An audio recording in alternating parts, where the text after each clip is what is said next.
ത്രിയേക ദൈവത്തിൻ്റെ അതിപരിശുദ്ധമായ നാമം വാഴ്ത്തപ്പെടുമാറാകട്ടെ.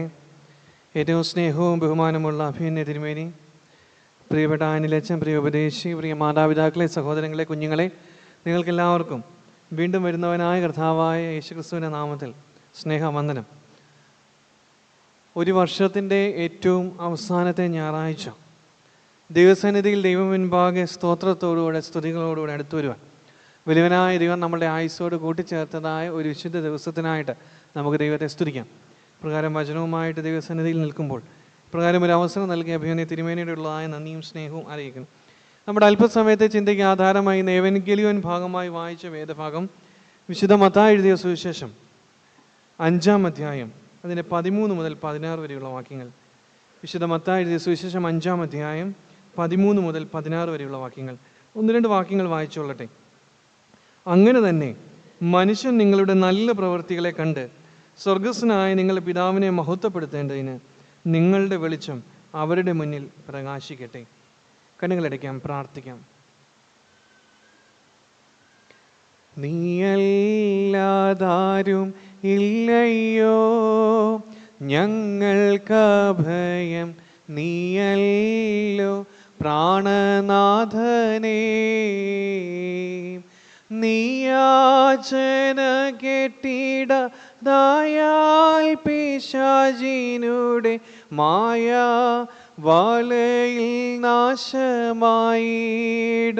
ആയതിനാൽ ഇന്നേരം പ്രിയ ദൈവമേ നിന്നാത്മദാനം തന്നാലും പ്രാർത്ഥിച്ചിടുവാൻ. മന്നതയെല്ലാം നീക്കുക നിന്നടിയാരിൽ തന്നാരുൾ നല്ലുണർച്ചയേ. വന്നിടുന്നൊരു ക്ഷീണം നിദ്രാമയക്കമീവ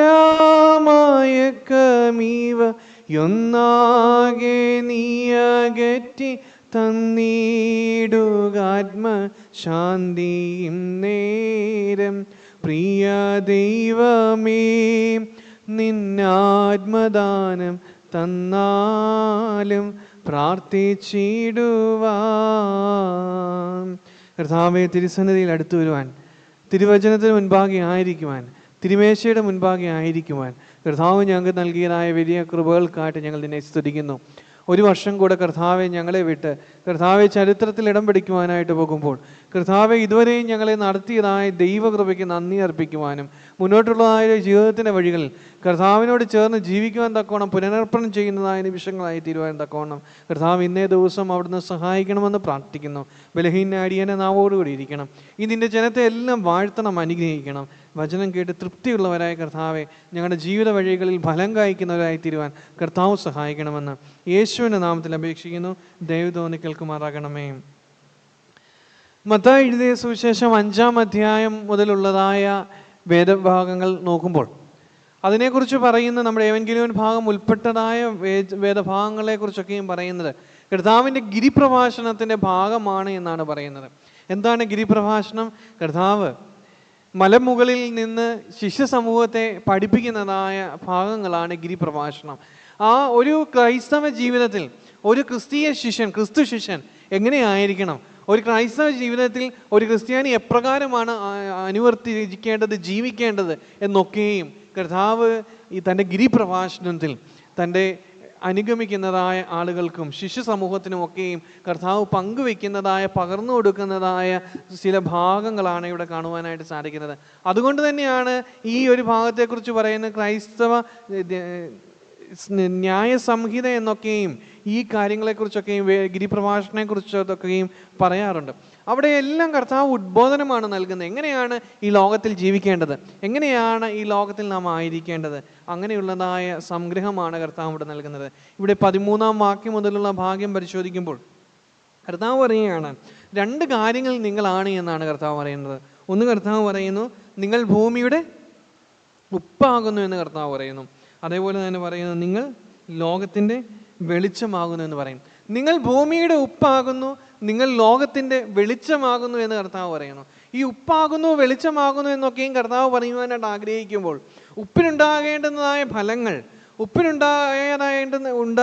ഉള്ളതായ ഗുണങ്ങളും അതേപോലെ തന്നെ വെളിച്ചത്തിനുള്ളതായ ഗുണങ്ങളും നിങ്ങളുടെ ജീവിതത്തിൽ അനുവർത്തിക്കുവാൻ തക്കണം ഇടയായി തീരണമെന്നാണ് കർത്താവ് പറഞ്ഞ് പഠിപ്പിക്കുവാനായിട്ട് ശ്രമിക്കുന്നത്. 3 കാര്യങ്ങൾ ഈ ഭാഗവുമായിട്ട് ബന്ധപ്പെട്ട് നിങ്ങളോടൊപ്പം ചിന്തിക്കുവാനായിട്ടാണ് ഞാൻ ആഗ്രഹിക്കുന്നത്. ഒന്ന്, കർത്താവ് ഇത് പഠിപ്പിക്കുമ്പോൾ എന്താണ് കർത്താവ് അതിലൂടെ ഉദ്ദേശിക്കുന്നത്? ഒന്നാമതായിട്ട് ഫലപ്രദമായ ക്രിസ്തു സാന്നിധ്യമാകുവാനുള്ള വിളി ഇതിനകത്തുണ്ട്. ഫലപ്രദമായ ക്രിസ്തു സാന്നിധ്യം ആകുവാനുള്ള വിളി ഈ ഭാഗത്ത് നമുക്ക് കാണുവാനായിട്ട് സാധിക്കും. ഈ വെളിച്ചവും ഉപ്പും നമുക്ക് നമ്മുടെ ജീവിതത്തിൽ ഒഴിച്ചുകൂടാൻ പറ്റാത്തതായ 2 സംഗതികളാണ്. വെളിച്ചം അതിൻ്റെ ഗുണം അറിയണമെങ്കിൽ കുറച്ച് നിമിഷം കണ്ണൊന്നടച്ചാൽ മതി. കണ്ണടച്ചിരുന്നാൽ തന്നെയും വെളിച്ചത്തിൻ്റെ ഗുണം നമുക്ക് മനസ്സിലാക്കുവാനായിട്ട് സാധിക്കും. ഉപ്പിൻ്റെയും ആവശ്യകത നമുക്ക് മനസ്സിലാക്കുവാനായിട്ട് സാധിക്കും. ഒന്ന് ഉപ്പ് കുറഞ്ഞു പോയി കഴിഞ്ഞാൽ നമ്മുടെയൊക്കെ ഭവനങ്ങളുടെ അന്തരീക്ഷങ്ങൾ മാറുന്നതൊക്കെ നമുക്കറിയാം. അതുകൊണ്ട് തന്നെ വെളിച്ചവും ഉപ്പും നമ്മുടെ ജീവിതത്തിൽ മാറ്റുവാൻ തക്കവണ്ണം സാധിക്കാത്തതായ ചില 2 ഘടകങ്ങളാണ്. 2ൻ്റെയും സാന്നിധ്യമാണ് നമ്മിൽ നിറയണമെന്ന് കർത്താവ് പഠിപ്പിക്കുന്നു. ഇരുളും രുചിയില്ലായ്മയും ഇന്ന് ലോകത്തിൽ പെരുകുന്നതായ ഒരു കാലമാണ്. ഇരുളും രുചിയില്ലായ്മയും പെരുകുന്നതായ ഒരു ലോകത്തിലാണ് നമ്മളെല്ലാവരും ആഗ്രഹിക്കുന്നത്. ഇരുൾ നിറഞ്ഞതായ ജീവിത സാഹചര്യങ്ങളും അതേപോലെ തന്നെ രുചിയില്ലായ്മ നിറഞ്ഞതായ ജീവിത സാഹചര്യങ്ങളുമാണ് നമ്മുടെ ചുറ്റുപാടുകളിലെല്ലാം നമുക്ക് കാണുവാനായിട്ട് സാധിക്കുന്നത്. അതിൻ്റെ മധ്യത്തിൽ കർത്താവ് പഠിപ്പിക്കുകയാണ്, നിങ്ങൾ വെളിച്ചമായി തീരണം, നിങ്ങൾ ഉപ്പായി തീരണം എന്ന് പറയുമ്പോൾ ഇവിടെ കർത്താവ് പഠിപ്പിക്കുന്നു, ഈ ലോകത്തിൽ ക്രിസ്തു സാന്നിധ്യം ആകുവാൻ തക്കവണ്ണമുള്ളതായി നിങ്ങൾ ആയിത്തീരണമെന്നാണ് കർത്താവ് പഠിപ്പിക്കുന്നത്.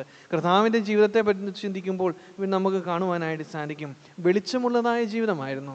അവൻ്റെ അടുക്കിലേക്ക് വന്നവർക്ക് വെളിച്ചം ലഭിച്ചു. അവൻ്റെ ജീവിതത്തിൽ വെളിച്ചമുള്ളതായ ജീവിതമായിരുന്നു കർത്താവിൻ്റെ ജീവിതം. അതേപോലെ തന്നെ രണ്ടാമതായി നോക്കുകയാണെങ്കിൽ മറ്റുള്ളവർക്ക് രുചി പകരുന്നതായ ഒരു ജീവിതമായിരുന്നു കർത്താവിൻ്റെ ജീവിതം. ഇരുളും രുചിയില്ലായ്മയും ഉള്ളതായ ജീവിതങ്ങളുടെ മധ്യേ കർത്താവ് പറയുകയാണ്, നിങ്ങൾ ക്രിസ്തു സാന്നിധ്യം പകരുവാനായിട്ടാണ് നിങ്ങൾ വിളിക്കപ്പെട്ടിരിക്കുന്നത്. അതുകൊണ്ട് തന്നെ നിങ്ങളുടെ ജീവിതത്തിൽ രുചി ഉണ്ടാവണം, അതുപോലെ തന്നെ നിങ്ങളുടെ ജീവിതത്തിൽ വെളിച്ചവും ഉണ്ടാകണം. അതേപോലെ തന്നെ കർത്താവ് പറയുന്നുണ്ടല്ലോ, ഉപ്പ് കാരമില്ലാതെ പോയാൽ പ്രയോജനമില്ല. അതേപോലെ തന്നെ വെളിച്ചം പറയുടെ കീഴിൽ വെച്ച് കഴിഞ്ഞാൽ അതിനും പ്രയോജനമില്ല. മറയപ്പെട്ടതായ വെളിച്ചവും നഷ്ടപ്പെട്ടു പോയ പ്രയോജനമില്ലാത്തതായ ഉപ്പുരസം ഇല്ലാത്തതായ ആ അനുഭവവും രണ്ടും പ്രയോജനരഹിതമാണ് എന്നാണ് കർത്താവ് പറയുന്നത്.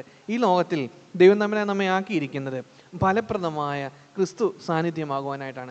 എങ്ങനെയാണ് ക്രിസ്തുവിൻ്റെ സാന്നിധ്യമായി നമുക്ക് ആയിത്തീരുവാനായിട്ട് സാധിക്കുന്നത്? ഈ ലോകത്തിൽ ക്രിസ്തുവിനെ പ്രതിഫലിപ്പിക്കുന്നതായ ജീവിതങ്ങളായി തീരുമ്പോഴാണ് ഫലപ്രദമായ ക്രിസ്തു സാന്നിധ്യമാകുവാൻ തക്കവണ്ണം ഇടയായിത്തീരുന്നത്. നമ്മൾ പലപ്പോഴും ചിന്തിക്കുന്നുണ്ട്, നമ്മൾ ഈ ലോകത്തിൽ ഈ സമൂഹത്തിലായിരിക്കുമ്പോൾ ചുറ്റുപാടുകളൊക്കെ നമ്മെ ഒത്തിരി വീക്ഷിക്കുന്നുണ്ട്. ക്രൈസ്തവൻ ഈ ലോകത്തിലായിരിക്കുമ്പോൾ ചുറ്റുപാടുകളുടെ എല്ലാ കണ്ണും ക്രൈസ്തവൻ്റെ മേലുണ്ട്. എങ്ങനെയാണ് അവൻ ജീവിക്കുന്നത്, എങ്ങനെയാണ് അവൻ ഈ ലോകത്തിലായിരിക്കുന്നത് എന്നൊക്കെയും ചുറ്റുപാടുകൾ നമ്മളെക്കാൾ ഉപരിയായിട്ട് ഒരു ക്രൈസ്തവനെ നോക്കുന്നുണ്ട്. ക്രിസ്തുവിൻ്റെ ഭാവം കണ്ടെത്തുവാനായിട്ട് സാധിച്ചില്ല എങ്കിൽ, ക്രിസ്തുവിൻ്റെ ഭാവം അവർക്ക് തിരിച്ചറിയുവാനായിട്ട് സാധിച്ചില്ല എങ്കിൽ നമ്മുടെ ക്രൈസ്തവ ജീവിതത്തിന് ഉള്ളതായ പരാജയമാണ് ഇത് എന്ന് മറന്നു പോകരുത്. കർത്താവ് നമ്മെ വിളിച്ചിരിക്കുന്നത് ലോകത്തിൽ വെളിച്ചമാകുവാനായിട്ടാണ്, ലോകത്തിൽ രുചി പകരുന്ന ഉപ്പായി തീരുവാനായിട്ടാണ് എന്ന് നമ്മൾ മറന്നു പോകരുത്. എൻ്റെ ബാല്യത്തിൽ ഒരു സാറാമ്മച്ചി എന്നു പേരുള്ളതായ ഒരു അമ്മച്ചി ഞങ്ങളുടെ ഇടവകയിലുണ്ടായിരുന്നു. ഈ സാറാമ്മച്ചി എഴുത്തും വായനയും അറിയാത്തതായ ഒരമ്മച്ചി. ഈ അമ്മച്ചി വീടാന്തരം രാവിലെ സ്വന്തം ഭവനത്തിൽ നിന്ന് ഓരോരോ വീടുകൾ അമ്മച്ചി കയറി ഇറങ്ങും. അമ്മച്ചിക്ക് എഴുത്തും വായനയും അറിയത്തില്ല. അമ്മച്ചി ചട്ടയും മുണ്ടും ആണ് ധരിച്ചിരിക്കുന്നത്. അമ്മച്ചി ഓരോ വീട്ടിലും ഇങ്ങനെ കയറി ഇറങ്ങി ഇങ്ങനെ നടക്കും. ഈ കയറി ഇറങ്ങുന്നതായ സമയങ്ങളിൽ ഈ അമ്മച്ചിക്ക് ആരെങ്കിലുമൊക്കെ എന്തെങ്കിലും കഴിക്കാൻ കൊടുക്കും. ചില ഭവനത്തിൽ നിന്ന് എന്തെങ്കിലും ഉണ്ണിയപ്പമാ കൊടുക്കുന്നതെങ്കിൽ അമ്മച്ചി അത് വാങ്ങിക്കും. അമ്മച്ചി കഴിക്കത്തില്ല. ഈ ചട്ടയും മുണ്ട് എടുത്തതായ ആളുകൾ അമ്മച്ചിമാരെ നിങ്ങൾ കണ്ടിട്ടുണ്ടെങ്കിൽ അവർ ഞൊറി കുത്തി വെക്കാറുണ്ട്. അത് ഈ അമ്മച്ചി ചെയ്യുന്നതായ ഒരു കാര്യമെന്ന് പറയുന്നത്, ഈ ഉണ്ണിയപ്പം എടുത്ത് ആ മുണ്ടിനകത്ത് വെച്ച് ഞൊറി കുത്തി വയ്ക്കും. എന്നിട്ട് അടുത്ത വീട്ടിൽ ചെല്ലുന്നതായ സമയത്ത് ആ അമ്മച്ചി ആ ഉണ്ണിയപ്പം എടുത്ത് അടുത്ത വീട്ടിലെ ആർക്കെങ്കിലും കൊടുക്കും, പ്രത്യേകിച്ച് കുട്ടികൾക്ക് ആർക്കെങ്കിലും കൊടുക്കും. അവിടെ നിന്ന് ആർക്കെങ്കിലും അമ്മച്ചിക്ക് എന്തെങ്കിലും ലഭിച്ചു കഴിഞ്ഞ് കഴിഞ്ഞാൽ ചിലപ്പോൾ അച്ചപ്പമായിരിക്കും ലഭിക്കുന്നത്. ആ അച്ചപ്പം അമ്മച്ചി ഞൊറിയിൽ വയ്ക്കും. അടുത്ത വീട്ടിൽ ചെല്ലുന്നതായ സമയത്ത് അടുത്ത വീട്ടിലെ ആർക്കെങ്കിലും കൊടുക്കും. ഈ അമ്മച്ചി വരുന്നതായ സമയത്ത് ആ നാട്ടിലുള്ളതായ ആ സമയത്തെ കുട്ടികൾക്കൊക്കെയും വലിയ പ്രതീക്ഷയാണ്. എന്താണ് പ്രതീക്ഷയെന്ന് ചോദിച്ചു കഴിഞ്ഞാൽ അവർക്ക് ലഭിക്കാൻ തക്കവണ്ണം എന്തെങ്കിലും ഒരു പലഹാരം അമ്മച്ചിയുടെ മടിക്കുത്തിൽ കാണുമെന്നുള്ളതായ ഒരു വലിയ പ്രതീക്ഷ അവർക്കുണ്ടായിരുന്നു. ഈ അമ്മച്ചി മരിക്കുന്നതായ സമയത്ത് ഈ അമ്മച്ചിയെ മോർച്ചറിയിലേക്ക് കൊണ്ടുപോകുവാനായിട്ട് ആംബുലൻസിൽ കയറ്റുമ്പോൾ പോലും ആ അമ്മച്ചിയുടെ മടിക്കുത്ത് നിറഞ്ഞിരുന്നു. അന്ന് ആർക്കോ വേണ്ടി കരുതിയിരുന്നതായ എന്തോ ഒരു സാധനം അമ്മച്ചിയുടെ മടിക്കുട്ടിലുണ്ടായിരുന്നു. ഈ അമ്മച്ചി മരിച്ചു പോയപ്പോഴാണ് പല ആളുകളും പറഞ്ഞതായ ചില കാര്യങ്ങളാണ് ഏറ്റവും ചലഞ്ചിങ് ആയിട്ട് തോന്നിയിട്ടുള്ളത്. ഈ അമ്മച്ചി രാവിലെ വന്ന് വീട്ടിലിരിക്കും. ആ വീട്ടിലുള്ളതായ ആളുകൾ പറയുന്നത് കേൾക്കും. വീട്ടിലുള്ളതായ ആളുകൾ അവരുടെ ഭാരങ്ങളും അവരുടെ പ്രയാസങ്ങളും എല്ലാം ഈ അമ്മച്ചിയോട് പറയും. ഈ അമ്മച്ചി ഒന്നും മിണ്ടത്തില്ല. അമ്മച്ചി ഒരു വാക്ക് പ്രാർത്ഥിക്കും, അവിടെ നിന്നിറങ്ങും. ഈ മരിച്ചതായ സമയത്ത് പല ആളുകൾ സാക്ഷ്യം പറഞ്ഞതായ കാര്യം എന്ന് പറയുന്നത് ഈ അമ്മച്ചിയുടെ പ്രാർത്ഥനയും ഈ അമ്മച്ചിയുടെ ആ വലിയ ഇടപെടലും അത് അവർക്ക് ജീവിതത്തിന് ലഭിച്ചതായ ഒരു താങ്ങായിരുന്നു എന്ന് പലരും പറഞ്ഞു കേട്ടിട്ടുണ്ട്. അമ്മച്ചി വലിയ പ്രസംഗങ്ങളൊന്നും ചെയ്തില്ല. ജീവിതം ക്രിസ്തു സാന്നിധ്യം ആകുവാനായിട്ടുള്ളതായ ഒരു വലിയ സാന്നിധ്യമാകുവാനുള്ള കഴിവ് പ്രിയ മാതാവിനുണ്ടായിരുന്നു. മാത്രമല്ല ആർക്കെങ്കിലും എന്തെങ്കിലുമൊക്കെ നൽകണമെന്ന് ആ അമ്മച്ചി പഠിപ്പിച്ചു. ആർക്കെങ്കിലും എന്തെങ്കിലും നൽകുവാൻ ആ മടിക്കുത്ത് നിറഞ്ഞിരുന്നത് പോലെ ആ അമ്മച്ചിയുടെ മനസ്സും എപ്പോഴും നിറഞ്ഞിരുന്നു. ഫലപ്രദമായ ക്രിസ്തു സാന്നിധ്യമാകുവാനുള്ള വിളി ദൈവം തമ്പുരാൻ നമുക്ക് എല്ലാവർക്കും തന്നിരിക്കുമ്പോൾ ദൈവം തമ്പുരാൻ ഈ ലോകത്തിൽ നമ്മെ ആയിരിക്കുന്നത് ഫലപ്രദമായ ക്രിസ്തു സാന്നിധ്യമാകുവാനാണ്. ഈ ലോകത്തിൽ നമ്മെ ദൈവം തമ്പുരാൻ ആക്കിയിരിക്കുമ്പോൾ നമ്മെ നോക്കുന്നവർ ക്രിസ്തുവിൻ്റെ മുഖം കാണുവാൻ തക്കവണ്ണം ഇടയായിത്തീരണം. നമ്മെ നോക്കുന്നവർ അവൻ്റെ ക്രിസ്തുവിൻ്റെ ഭാവം കണ്ടെത്തുവാനായിട്ട് സാധിക്കണം. നമുക്കറിയാം ഈ മടങ്ങി വരുന്നതായ ഈ യാക്കോബ് ഏശാവിനെ നോക്കി പറയുന്നതായ ഒരു കാര്യമുണ്ടല്ലോ, ദൈവത്തിൻ്റെ മുഖം കാണുന്നത് പോലെ ഞാൻ നിൻ്റെ മുഖം കാണുന്നുവെന്ന്. ദൈവത്തിൻ്റെ മുഖം കാണുന്നത് പോലെ ഞാൻ നിൻ്റെ മുഖം കാണും. എന്തുകൊണ്ടാണ് അങ്ങനെ പറയാനായിട്ട് സാധിച്ചത്?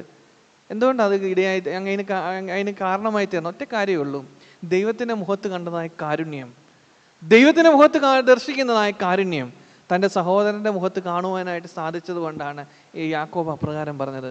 പ്രിയ മാതാപിതാക്കളെ, സഹോദരങ്ങളെ, ഈ ലോകത്തിൽ ക്രിസ്തു സാന്നിധ്യം ആകുവാനായി ദൈവം നമ്മളെ നട്ടിരിക്കുമ്പോൾ എൻ്റെ മുഖത്തേക്ക് നോക്കുന്നവർ, നിങ്ങളുടെ മുഖത്തേക്ക് നോക്കുന്നവർ ക്രിസ്തുവിൻ്റെ മുഖം കാണുവാനായിട്ട് സാധിക്കണം. അപ്പോഴാണ് നമ്മുടെ ക്രൈസ്തവ ജീവിതം അർത്ഥപൂർണ്ണമായി തീരുന്നത്. രണ്ടാമതായി ഞാൻ പറയുവാനായിട്ട് ആഗ്രഹിക്കുന്നത് എന്താണ് കർത്താവ് ഈ ഭാഗത്തിലൂടെ പഠിപ്പിക്കുന്നത്? അർത്ഥവത്തായ ക്രൈസ്തവ സാക്ഷ്യത്തിനായിട്ടുള്ള വിളി ഈ ഭാഗത്തിലുണ്ട്. അർത്ഥവത്തായ ക്രൈസ്തവ സാക്ഷ്യത്തിനായി ഉള്ള വിളി ഈ ഭാഗത്തുണ്ട്. ഇവിടെ പറയുന്നു, മനുഷ്യൻ നിങ്ങളുടെ നല്ല പ്രവൃത്തികളെ കണ്ടിട്ട് സ്വർഗസ്ഥനായ പിതാവിനെ മഹത്വപ്പെടണം. മനുഷ്യൻ നിങ്ങളുടെ പ്രവൃത്തികളെ കണ്ടിട്ട് കർത്താവിനെ മഹത്വപ്പെടുത്തണമെന്ന് പറയുമ്പോൾ, നല്ല പ്രവൃത്തികളെ കണ്ട് കർത്താവിനെ മഹത്വപ്പെടുത്തണമെന്ന് പറയുമ്പോൾ അതിൻ്റെ പിന്നിൽ വലിയൊരു ചലഞ്ച് ഉണ്ടല്ലേ. എൻ്റെ പ്രവൃത്തി കണ്ട് ദൈവം തമ്പുരാനെ അവർ മഹത്വപ്പെടുത്തണമെങ്കിൽ എന്തായിരിക്കണം? എൻ്റെ പ്രവൃത്തി അപ്രകാരമായിരിക്കണം അല്ലേ? എൻ്റെ പ്രവൃത്തി കണ്ട് അതിനകത്ത് വേറെ ഒരു കാര്യം കൂടെ കർത്താവ് പറയുവാനായിട്ട് ആഗ്രഹിക്കുന്ന സംഗതി എന്ന് പറയുന്നത്, എൻ്റെ പ്രവൃത്തി കണ്ട് മറ്റുള്ള ദൈവത്തെ മഹത്വപ്പെടുത്തണമെന്ന് പറയുമ്പോൾ അതിൻ്റെ വേറെ അർത്ഥതലങ്ങൾ എന്ന് പറയുന്നത് കർത്താവിൻ്റെ ഒരു അംബാസിഡറായിട്ടാണ് ദൈവം തമ്പുരാൻ ഓരോ ക്രിസ്ത്യാനികളെ ഈ ലോകത്തിൽ ആക്കിയിരിക്കുന്നത് എന്നാണ്. കർത്താവിൻ്റെ ഒരു അംബാസിഡറായിട്ടാണ് കർത്താവ് ഓരോ ക്രിസ്തവരെയും ഈ ലോകത്തിൽ ആക്കിയിരിക്കുന്നത്.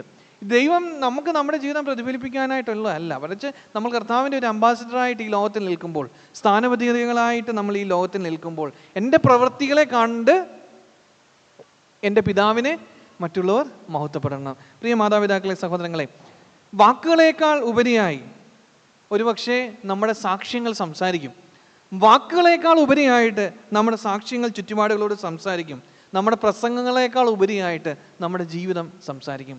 നമ്മുടെ വാക്കുകളേക്കാൾ ഉപരിയായിട്ട് നമ്മുടെ സാക്ഷ്യങ്ങൾ സംസാരിക്കും. നമ്മുടെ പ്രസംഗങ്ങളേക്കാൾ ഉപരിയായിട്ട് നമ്മുടെ ജീവിതങ്ങളും സംസാരിക്കും. നമ്മുടെ ജീവിതം, നമ്മുടെ പ്രസംഗങ്ങൾ കർത്താവിൻ്റെ സാക്ഷ്യം പകരുന്നതായ അനുഭവങ്ങളല്ല എങ്കിൽ ഈ ദൈവം തമ്പുരാൻ നമ്മളോട് പറയുകയാണ്, പറയിന്മേൽ അടയ്ക്കപ്പെട്ട വെളിച്ചം പോലെയാണ് നമ്മുടെ ജീവിതം, രുചിയില്ലാത്ത ഉപ്പ് പോലെയാണ് നമ്മളുടെ ജീവിതം. ഈ ഗാന്ധിജിയെ കുറിച്ചുള്ളതായ ഒരു സംഭവ കഥ എവിടെയോ വായിച്ചത് ഓർക്കുന്നു. ഈ ക്രിസ്തു വിശ്വാസത്തിൽ, ക്രിസ്തീയതയിൽ ഏറ്റവും കൂടുതൽ ആകർഷിച്ച് വന്നതായ ഒരു മനുഷ്യനാണ് ഗാന്ധി. എന്നാൽ ഗാന്ധിജി ഒരിക്കൽ പറഞ്ഞിട്ടുണ്ട്, ക്രിസ്ത്യാനികളെ എനിക്ക് സ്നേഹിക്കുവാനായിട്ട് സാധിക്കത്തില്ല. കർത്താവ് അദ്ദേഹം പറയുന്നതായ ഒരു കാര്യം എന്ന് പറയുന്നത്, ക്രിസ്ത്യാനികളെ ചില രീതികളെ എനിക്ക് ഉൾക്കൊള്ളുവാനായിട്ട് സാധിക്കത്തില്ല. എന്താണ് ആ രീതികൾ എന്ന് ചോദിച്ചു കഴിഞ്ഞാൽ അദ്ദേഹം പറയുന്നു, അവർ ക്രിസ്തുവിനെ അവരുടെ ജീവിതത്തിൽ പ്രതിഫലിപ്പിക്കുന്നില്ല. ക്രിസ്തുവിനെ അവരുടെ ജീവിതത്തിൽ അവർ പ്രതിഫലിപ്പിക്കുന്നില്ല. അതുകൊണ്ട് തന്നെ ക്രിസ്ത്യാനികളെ എനിക്ക് ഉൾക്കൊള്ളുവാനായിട്ട് സാധിക്കത്തില്ല. അതെന്താണ് ഗാന്ധിജി എന്ന് പറഞ്ഞതെന്ന് ചോദിച്ചു കഴിഞ്ഞാൽ, അടിമത്തവുമായിട്ട് ബ്രിട്ടീഷ് ജനത, ആ ഒരു വലിയ ഒരു അടിമത്തവുമായിട്ട് ബ്രിട്ടീഷ് ജനത ഇതിലേക്ക് വന്നു. അവരുടെ ജീവിത രീതികളും അവരുടെ മറ്റ് പ്രവൃത്തികളും കണ്ട് ഗാന്ധിജി ഒരുപക്ഷെ ചിന്തിച്ചതായ ഒരു കാര്യമായിരിക്കണം, ക്രിസ്തീയ വിശ്വാസികൾ അർത്ഥവത്തായ ക്രൈസ്തവ സാക്ഷ്യമില്ലാത്തത് കൊണ്ട് ആ ഒരു അനുഭവം ഗാന്ധിജി പറയുവാനായിട്ട് ഇടയായി തീർന്നതെന്ന് മറന്നുപോയി. നമ്മുടെ ജീവിതവും ക്രൈസ്തവ സാക്ഷ്യം പകരുന്നതായ ജീവിതമായി തീരണം. നമ്മുടെ എല്ലാവരുടെയും ജീവിതം ക്രൈസ്തവ സാക്ഷ്യം പകരുന്നതായ ജീവിതങ്ങളായി തീരണം. നമ്മുടെ എല്ലാവരുടെയും ജീവിതം അർത്ഥവത്തായ ക്രൈസ്തവ സാക്ഷ്യത്തിനായിട്ടുള്ള വിളി നമ്മൾക്ക് എല്ലാവർക്കും ദൈവം തമ്പുരാൻ നൽകിയിട്ടുണ്ട്. അതിനനുസരിതമായി ജീവിക്കുവാൻ തക്കോണം ദൈവം തമ്പുരാൻ നമ്മെ സഹായിക്കട്ടെ എന്ന് പ്രാർത്ഥിക്കുന്നു. ഒരു ലെവൽ ക്രോസ് നിങ്ങൾ കേട്ടിട്ടുള്ളതായ ഒരു കഥയായിരിക്കാം. ഒരു ലെവൽ ക്രോസ്, അതിന് കാവലില്ലാത്ത ലെവൽ ക്രോസാണ്. ഒരു റെയിൽവേ പാളം പോകുന്നുണ്ട്, അതേപോലെ തന്നെ അതിൻ്റെ നടുക്കൂടെ വാഹനങ്ങളെല്ലാം പോകുന്നുണ്ട്. അവിടെ ജോലി ചെയ്യുന്നതായ ഒരു മനുഷ്യനുണ്ടായിരുന്നു. ഈ മനുഷ്യൻ്റെ ജോലി എന്ന് പറയുന്നത് പഴയ കാലമാണ്. ആ മനുഷ്യൻ്റെ ജോലി എന്ന് പറയുന്നത് ട്രെയിൻ വരുന്നതായ സമയം അവൻ്റെ കയ്യിലുള്ളതായ വിളക്ക്, ചിമ്മിനി വിളക്ക്, അത് കത്തിച്ച് ഉയർത്തി കാണിക്കുക. അപ്പോൾ ദൂരെ നിന്ന് വരുന്നതായ ആളുകൾക്ക് മനസ്സിലാകും ട്രെയിൻ പോകുന്നതായ സമയമാണ്. അവർ വണ്ടി നിർത്തിയിടും, ട്രെയിൻ പോകും, അതിനുശേഷം ബാക്കിയുള്ള വാഹനങ്ങൾക്കെല്ലാം കടന്നു പോകാം. അങ്ങനെ അവൻ്റെ പ്രവൃത്തികളെല്ലാം അവൻ കൃത്യമായി ചെയ്തുകൊണ്ടിരിക്കുന്നതായ ഒരു ദിവസം അവൻ ട്രെയിൻ വരുന്നതായ കാര്യങ്ങളൊക്കെ അവന് ലഭിച്ചു, അനൗൺസ്മെൻ്റ് ഒക്കെ അവന് ലഭിച്ചു. അവൻ ട്രെയിൻ വന്നു, അവൻ ഓടിച്ചെന്ന് ചിമ്മിനി വിളക്ക് എടുത്തു കാണിച്ചു. പക്ഷേ ആ സമയത്ത് തന്നെ ആ റെയിൽവേ ട്രാക്കിലേക്ക് ഒരു കാറും പ്രവേശിച്ചു. പക്ഷേ നമുക്ക് നിർഭാഗ്യമെന്നോണം ആ കാറും ട്രെയിനും തമ്മിൽ കൂട്ടിയിടിച്ചു. ആ കാറിലുണ്ടായിരുന്നതായ ആളുകളെല്ലാം മരിക്കുന്നതായ ഒരു അനുഭവം ഉണ്ടായി. ഈ മനുഷ്യനെ പോലീസ് അറസ്റ്റ് ചെയ്തു. ഈ പോലീസ് അറസ്റ്റ് ചെയ്ത് കോടതിയിൽ കൊണ്ടുവന്നു. ഈ കോടതിയിൽ ജഡ്ജി അദ്ദേഹത്തിനോട് ചോദിച്ചു, വക്കീൽ അദ്ദേഹത്തോട് ചോദിച്ചു, നിങ്ങൾ ഇതുപോലെ ജഡ്ജി അദ്ദേഹത്തോട് ചോദിച്ചു, ഇതിനകത്ത് സാക്ഷിയും മറ്റു കാര്യങ്ങളും ഒന്നുമില്ല, നീ പറയുന്നതാണ് ഇവിടുത്തെ കാര്യം, നീ ഒരു കാര്യം പറയണം, നീ ഈ വിളക്ക് ഉയർത്തി കാണിച്ചിരുന്നു? അദ്ദേഹം പറഞ്ഞു, ഞാൻ വിളക്ക് ഉയർത്തി കാണിച്ചിരുന്നു. അത് വേറെ സാക്ഷികളോ കാര്യങ്ങളോ ഒന്നുമില്ല. അദ്ദേഹം പറഞ്ഞു, പിന്നെ വിളിച്ച് ഉയർത്തി കാണിച്ചിരുന്നു എന്ന് ഇദ്ദേഹം ഉറപ്പായിട്ട് പറഞ്ഞപ്പോൾ അദ്ദേഹത്തെ വിട്ടു, വെറുതെ വിട്ടു. അതിനുശേഷം ആ വക്കീൽ അദ്ദേഹത്തോട് ചോദിച്ചു, നിങ്ങൾ കള്ളം പറഞ്ഞതല്ലേ? നിങ്ങൾ കള്ളം പറഞ്ഞതല്ലേ? കാരണം നിങ്ങൾ വിളക്ക് ഉയർത്തി കാണിച്ചിരുന്നുവെങ്കിൽ ഒരുപക്ഷെ ഈ ഒരു അപകടം നടക്കത്തില്ലായിരുന്നു. നിങ്ങൾ കള്ളം പറഞ്ഞതല്ലേ? ഈ മനുഷ്യൻ ഈ വക്കീലിനോട് പറഞ്ഞു, ഞാൻ കള്ളം പറഞ്ഞതല്ല, ഞാൻ വിളക്ക് ഉയർത്തി കാണിച്ചിരുന്നു. എന്നാൽ ആ ധൃതിയിൽ ഞാൻ ആ വിളക്കിൻ്റെ തിരി തെളിയിക്കുവാനായിട്ട് മറന്നുപോയി. ഞാൻ വിളക്ക് തെളിയിച്ചിരുന്നു, വിളക്ക് കാണിച്ചിരുന്നു, പക്ഷേ ആ ധൃതിയിൽ ഞാൻ ആ വിളക്കിൻ്റെ തിരി തെളിയിക്കുവാൻ തക്കോണം ഞാൻ മറന്നുപോയി. ഇത് നമുക്ക് ഇത് കഥയാണെങ്കിൽ തന്നെയും ഇതിനുള്ളിലൊരു വലിയ സത്യമുണ്ട്. ഈ ലോകത്തിൽ നമ്മളെല്ലാവരും പ്രൊജക്റ്റ് ചെയ്ത് നിൽക്കുന്നത്, ഈ ലോകത്തിൽ നമ്മൾ കാണിച്ചിരിക്കുന്ന ക്രിസ്ത്യാനി എന്നുള്ളതായ, ക്രിസ്തു ശിഷ്യൻ എന്നുള്ളതായ വലിയൊരു ടൈറ്റിലാണ് നമ്മൾ ഈ ലോകത്തിലായിരിക്കുന്നത്. നമ്മെ തിരഞ്ഞു വരുന്നവനെ ഈ ലോകം പ്രതീക്ഷിക്കുന്നത് ഒരു വെളിച്ചമാണ്. നമ്മെ തിരഞ്ഞു വരുന്നവർക്ക് ലോകം പ്രതീക്ഷിക്കുന്നത് ഒരു വെളിച്ചമാണ്. ആ വെളിച്ചം നമ്മളിലൂടെ പകരപ്പെടുമ്പോൾ മാത്രമേ നമ്മുടെ ജീവിതവും അർത്ഥപൂർണമായി തീരുകയുള്ളൂ. അതാണ് ഞാൻ പറഞ്ഞത്, വാക്കുകളേക്കാൾ ഉപരിയായി നമ്മുടെ സാക്ഷ്യം സംസാരിക്കും, പ്രസംഗങ്ങളെക്കാൾ ഉപരിയായി നമ്മുടെ ജീവിതവും സംസാരിക്കും. രണ്ടാമതായിട്ട് ഞാൻ പറയാനായിട്ട് ആഗ്രഹിച്ചതാണ്, അർത്ഥവത്തായ ക്രൈസ്തവ സാക്ഷ്യത്തിനായിട്ട് ദൈവം തമ്പുരാൻ വിളിച്ചിരിക്കുന്നു. മൂന്നാമതായിട്ട് സ്വാഭാവികമായ വിശ്വാസം അനുകരിക്കുവാൻ തക്കവണ്ണം ദൈവം തമ്പുരാൻ നമ്മെ വിളിച്ചിരിക്കുന്നു. സ്വാഭാവികമായ വിശ്വാസം അനുകരിക്കുവാൻ തക്കവണ്ണം ദൈവം തമ്പുരാൻ നമ്മെ വിളിച്ചിരിക്കുന്നു. നമുക്കറിയാം, ഇന്ന് കപടത നിറഞ്ഞതായ ഒരു ലോകത്തിലാണ്. സ്വാഭാവികത എല്ലാത്തിടത്തും നഷ്ടമാകുന്നുണ്ട്.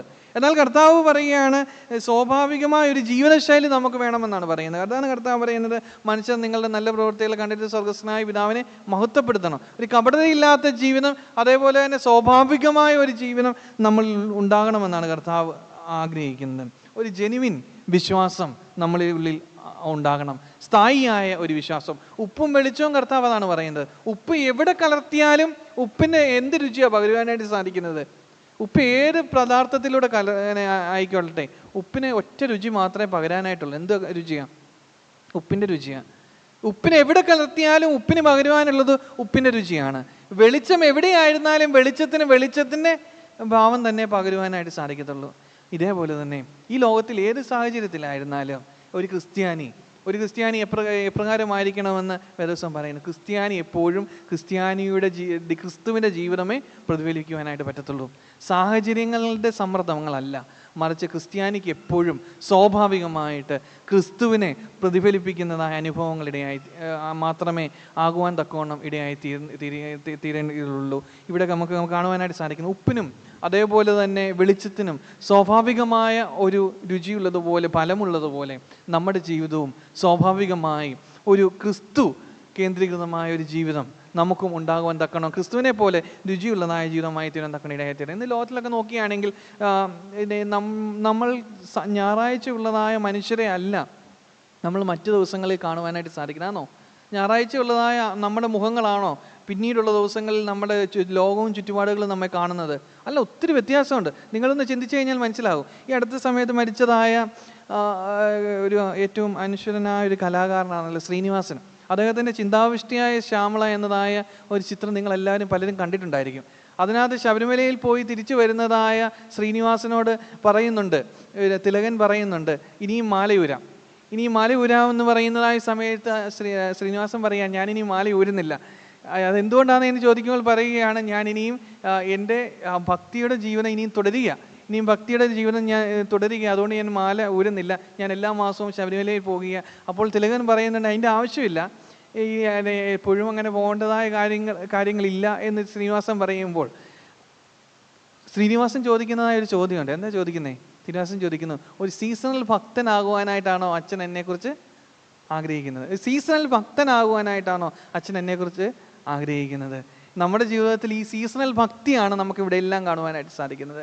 നമ്മുടെ സീസണുകൾ അനുസരിച്ച് നമ്മുടെ ഭക്തി മാറും. ദുഃഖവെള്ളിയാഴ്ചയിലെ ഭക്തിയല്ല നമുക്ക് ഈ പിന്നീടുള്ളതായ ഈ ക്രിസ്മസിൻ്റെ നാളുകളിൽ നമുക്ക് കാണുവാനായിട്ട് സാധിക്കുന്നത്. ഞായറാഴ്ചകളെ ഭക്തിയല്ല, തിങ്കളും ചൊവ്വയും ബുധനും ഒന്നും നമുക്ക് കാണുവാനായിട്ട് സാധിക്കുന്നത്. മാറുന്ന പൊയ്മുഖങ്ങളാണ് നമ്മളുടെ എല്ലാവരുടെയും ജീവിതം. ഈ ദേവാലയത്തിൽ വെച്ച് നമ്മെ കാണുന്നതായ ഒരു ഭാവമേ അല്ല ഒരുപക്ഷെ നമ്മുടെ ഭവനങ്ങളിൽ വരുമ്പോഴും നമ്മുടെ ജോലി സാഹചര്യങ്ങളിൽ വരുമ്പോഴും മറ്റുള്ളവർ നമ്മെ കാണുന്നത്. പൊയ്മുഖങ്ങൾ അഴിഞ്ഞതായ ജീവിതങ്ങളാണ് നമ്മുടെ എല്ലാവരുടെയും ജീവിതം. ഇവിടെ കർത്താവ് പഠിപ്പിക്കുന്നത് സ്വാഭാവികമായ ഒരു വിശ്വാസം അനുകരിക്കുവാനായിട്ടുള്ള ഒരു വിളി ദൈവം തമ്പുരാൻ നമുക്ക് നൽകിയിരിക്കുന്നുണ്ട്. ആ സ്വാഭാവികമായ ഒരു സീസണൽ ഭക്തിയല്ല, അതിനൊക്കെ അപ്പുറമായി സ്വാഭാവികമായ ഒരു ദൈവഭാവം. അതാണ് പറഞ്ഞത്, ഉപ്പിൻ്റെ രുചി പോലെ, വെളിച്ചത്തിൻ്റെ ബലം പോലെ സ്വാഭാവികത നമ്മുടെ ഉള്ളിൽ ഉണ്ടാകുവാൻ തക്കവണ്ണം തീരണം. അപ്രകാരം പ്രവർത്തിക്കുമ്പോഴാണ് ദൈവത്താൽ അനുഗ്രഹിക്കപ്പെട്ടതായ ജീവിതങ്ങളായിത്തീരുന്നതും മനുഷ്യൻ നമ്മുടെ നല്ല പ്രവൃത്തികളെ കണ്ടിട്ട് സ്വർഗസ്ഥനായ പിതാവിനെ മഹത്വപ്പെടുത്തുന്നതും. 3 കാര്യങ്ങളാണ് ഈ ഭാവവുമായിട്ട് ബന്ധപ്പെട്ട് ഞാൻ പറയുവാനായിട്ട് ആഗ്രഹിച്ചത്. ഒന്നാമതായി, ഫലപ്രദമായി ക്രിസ്തു സാന്നിധ്യമാകുവാൻ തക്കവണ്ണം നമുക്കിടയായിത്തീരണം. ഫലപ്രദമായ ക്രിസ്തു സാന്നിധ്യം നമുക്ക് ഈ ലോകത്തിൽ പങ്കുവയ്ക്കുവാനിടയായിത്തീരണം. രണ്ടാമതായി, അർത്ഥവത്തായ ക്രൈസ്തവ സാക്ഷ്യം നമ്മൾക്ക് പങ്കുവയ്ക്കുവാനായിട്ട് ഇടയായിത്തീരണം. മൂന്നാമതായി, സ്വാഭാവികമായ ഒരു വിശ്വാസം നമ്മുടെ ജീവിതത്തിൽ അനുകരിക്കുവാൻ തക്കവണ്ണം ഇടയായിത്തീരണം. അപ്പോഴാണ് നമ്മുടെ ജീവിതം ഏറ്റവും അനുഗ്രഹമായി തീരുന്നത്. അതിന് ദൈവത്തിൻ്റെ പരിശുദ്ധാത്മാവ് നമ്മെ എല്ലാവരെയും സഹായിക്കുകയും ശക്തീകരിക്കുകയും ചെയ്യുമാറാകട്ടെ.